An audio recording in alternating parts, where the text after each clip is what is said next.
You're on the phone with your son. He's lost on a dark country road, but he's calm, and you are his only lifeline. For 47 minutes, you're in his ear, a reassuring voice guiding him home.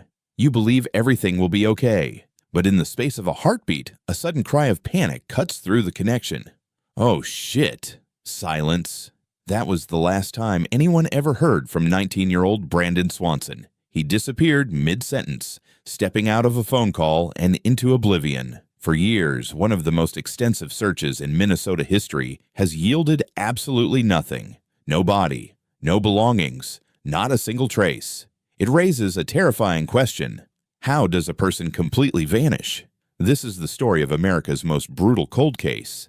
To ensure you don't miss our deep dives into these unsolved mysteries, subscribe now to Crime Scene and ring the notification bell. Before he was a name in a cold case file, Brandon Swanson was a 19-year-old with a clear path forward. He was studying wind energy at Minnesota West Community and Technical College, a field full of promise, and had plans to continue his education in the fall. Friends and family knew him as intelligent and dependable, a young man on the cusp of his adult life. The night he disappeared, May 13, 2008, was supposed to be a celebration. With final classes behind him, Brandon attended 2 small get-togethers with friends. The first was in the small town of Lynd. Later, he drove about 35 miles to another friend's house in Canby. While he did have some drinks over the course of the evening, witnesses at both parties were consistent on one key point. When Brandon left for home around midnight, he did not appear drunk or impaired in any way. The drive home was a familiar one, a simple 30-minute trip he had made before. But for reasons that remain a mystery, Brandon didn't stay on the main highway. He deviated from his usual path, turning on to a network of unlit gravel backroads. It was a critical and inexplicable decision. Sometime after 12:30 a.m., alone in the pitch-black Minnesota farmland, the wheels of his green Chevrolet Lumina slipped off the road and into a ditch, leaving him stranded. At approximately 12:30 a.m., Brandon placed a call to his parents, Brian and Annette. His tone was not one of panic. He calmly explained that his car was stuck in a ditch and he needed them to pick him up. But he made a critical error that would define the entire night. He told them he was near the small town of Lynd. Immediately, his parents got into their truck and headed out, keeping their son on the line. The call would last for exactly 47 minutes, a real-time record of hope dissolving into confusion. As Brian and Annette drove through the empty roads surrounding Lynd, a deep sense of frustration began to build. They flashed their headlights, hoping for a response. Brandon, in turn, flicked his own lights, but neither could see the other. The darkness seemed to swallow the signals. He insisted he could see town lights in the distance, which he believed were from Lynd, but his descriptions of the landscape didn't match anything his parents could recognize. They were searching in 2 different worlds, separated by 25 miles of open country, yet connected by a single tenuous phone line. The conversation grew tense, the minutes stretching into an agonizing eternity. Convinced he was close to safety, Brandon made a fateful decision. He told his parents he was getting out of the car and would walk toward the lights he could see. He instructed them to drive to the parking lot of a popular bar in Lynd and wait for him there. Now on the phone with his father, Brian, he began to describe his journey on foot through the blackness. He mentioned climbing over fences and at one point noted the distinct sound of running water nearby. He was moving, making progress, and for a moment it might have felt like this ordeal was nearing its end. The call lasted for 47 minutes. As he was speaking with his father, Brandon suddenly shouted, "Oh shit!" The line went dead. The connection was instantly severed. His parents tried calling back again and again, but the calls went straight to his voicemail. They never heard from their son again. Throughout the early morning hours, Brian and Annette Swanson continued their desperate search alone. With every unanswered call to their son's phone, a new wave of fear set in. As the sun began to rise on May 14th, they knew they needed help. At 6:30 a.m., they walked into the Lynd police station and officially reported Brandon missing. The response they received was not one of urgency, but of dismissal. Officers suggested it was typical for a 19-year-old to stay out all night after celebrating. One officer made a statement that would later become infamous in the case, telling the distraught parents that Brandon, as an adult, had the right to be missing.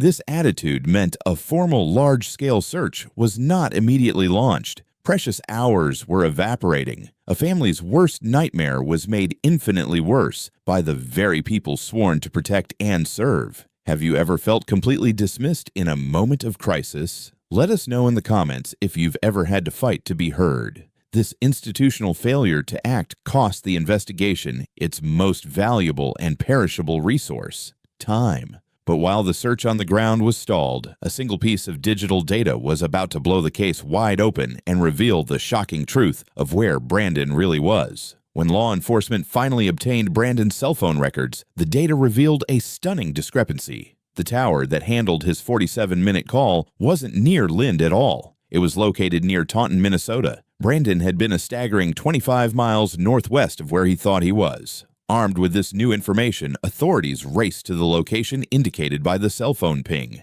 That afternoon, they found it. Brandon's green Chevrolet Lumina was sitting in a ditch off a gravel road, right on the border of Lincoln and Yellow Medicine counties. The car itself offered no clues. It was undamaged, and there were no signs of a struggle, no blood, no indication of foul play. His keys and his cell phone were gone. The search finally had a true starting point, but the sun was already setting on the first day. With the correct location finally established, a massive multi-agency search effort exploded into action. The flat, open landscape of southwestern Minnesota, spanning 3 different counties, became the focus of an intense grid search. Ground crews, aircraft, and volunteers scoured over 122 square miles of farmland, fields, and waterways. They had a starting point, but the trail was already cold. The most promising lead came not from human eyes, but from the highly trained noses of search dogs. Brought to Brandon's abandoned Lumina, the canine units immediately picked up a human scent. They began to track, leading investigators away from the car, through muddy fields, and along a desolate gravel road. The trail was distinct, and it continued for approximately 3 miles. It led them on a direct path toward the Yellow Medicine River, a body of water that was running high and fast that spring. At the riverbank, the trail went cold. The dogs lost the scent, creating the primary theory of the case, that Brandon, walking in the disorienting darkness, accidentally slipped and fell into the dangerously cold water. This theory was supported by his last words. However, some canine handlers reported a conflicting detail, that a faint scent was picked up again on the opposite bank, suggesting he may have made it out of the water, only to face a new battle for survival. But if he did, where did he go? Despite the river being searched for 30 consecutive days, and despite repeated searches of the surrounding land for more than a decade, not a single piece of physical evidence has ever been found. His body was never recovered. His personal belongings, the cell phone he used to call for help, his keys, his wallet, even the black-framed glasses he needed to see, were never located. Not a single scrap of his clothing, not a thread from his jacket or jeans, has ever turned up. In a wide-open landscape where it seems impossible for anything to remain hidden for long, Brandon Swanson and everything he had with him had completely and utterly vanished.